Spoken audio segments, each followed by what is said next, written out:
Hujambo mara tena rafiki mpendwa mtazamaji na msikilizaji wa Toliza TV, mara tena nakukaribisha katika jina la Yesu Kristo kwenye kipindi kimongozo wa kujifunza Biblia lesoni ya shule ya Sabato. Nikukumbushe tu kwamba tuko kwenye robo ya pili mwaka 2025, mahali ambapo tunajifunza jinsi ya kujifunza ama kuelewa unabii wa Biblia. Na somo la 5 kwenye juma hili linazungumzia kuhusu mataifa sehemu ya pili. Na somo la leo Jumapili nazungumzia amri ya kwanza kabisa. Amri ya kwanza kabisa.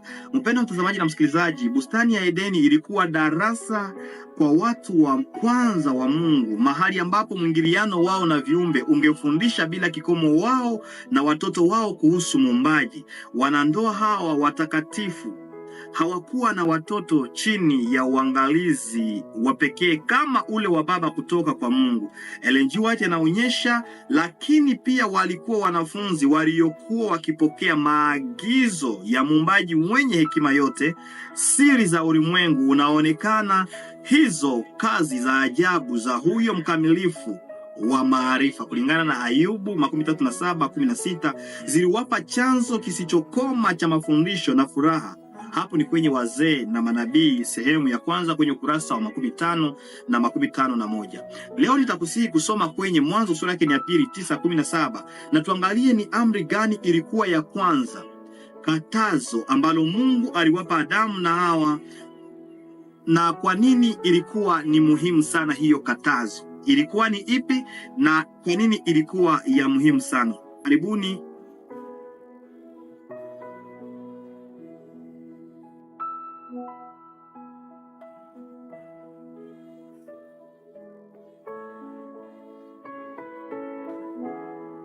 Mungu alikuwa amewakataza kula matunda. Hawa alijaribiwa kuwa sawa na Mungu, akipata ujuzi wa mema na mabaya, na inaonekana alifanikiwa kulingana na Mwanzo 3:5 na 12. Hapo kwanza Mungu alikuwa amemkataza Adamu na Hawa kusema mnaweza kula kwa miti ya matunda ya miti yote, lakini kwa hiyo ya kujua mema na mabaya msile. 3:5 inasema, kwa maana Mungu anajua ya kwamba siku mtakayokula matunda mti huo mtafumbuliwa macho, nanyi mtakuwa kama Mungu mkijua mema na mabaya. Kwa hivyo maarifa haya yalikuwa yamezuliwa wazi na Mungu. Kwenye Mwanzo 2:16-17 Mungu alikuwa amesema msile matunda ya mti huu, mnaweza kula kwa matunda mengine yote lakini kwa huu hapana. Na Mungu alikuwa amewazuia, amewakataza. Sio kwamba aliwakataza kwa sababu anawachukia, ni kwa sababu yeye ni wa upendo na alikuwa anajua madhara ambayo yangalitokea baada ya hiyo. Kuna mara nyingi katika maisha Mungu anatukataza kitu fulani, na sisi kwa akili yetu fupi tunadhani ametukataza kwa sababu hatupendi. Tunadhani ya kwamba kile ambacho ametukataza ndicho kingalikuwa kiaheri ama kizuri kwetu, tukisahau ya kwamba yeye aliyetumba anatuandalia mema na anajua kile ambacho ni kizuri kuliko sisi. Sasa kwa nini Mungu alizuia ujuzi wa mema na mabaya kutoka kwa wanandoa wa kwanza? Ni kwa nini mpendwa?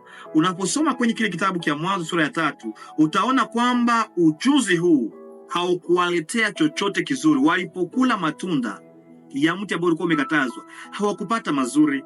Ilikuwa ni mateso, njaa, ukosefu wa chakula, kuhuzunika, kifo, mabaya yote yakaja yakatokea.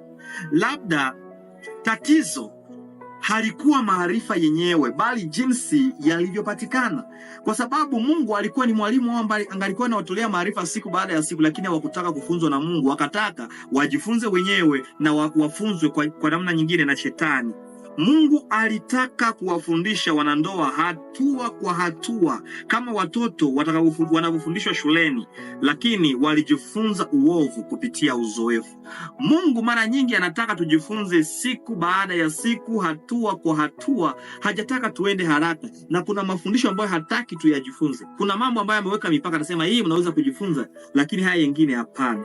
Kwa hivyo kosa hili lilirudiwa na Israeli walipoomba mfalme. Hatimaye Mungu aliwaruhusu kutiishwa chini ya mataifa mengine ili wajue maana ya kumtumikia na maana ya kutumikia mataifa nyingine, kulingana na Mambo ya Nyakati 2:12-8.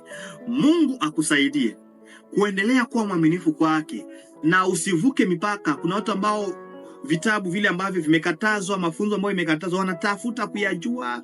Kwa mfano kuna watu ambao wangaliki wanatafuta initiation au spiritism.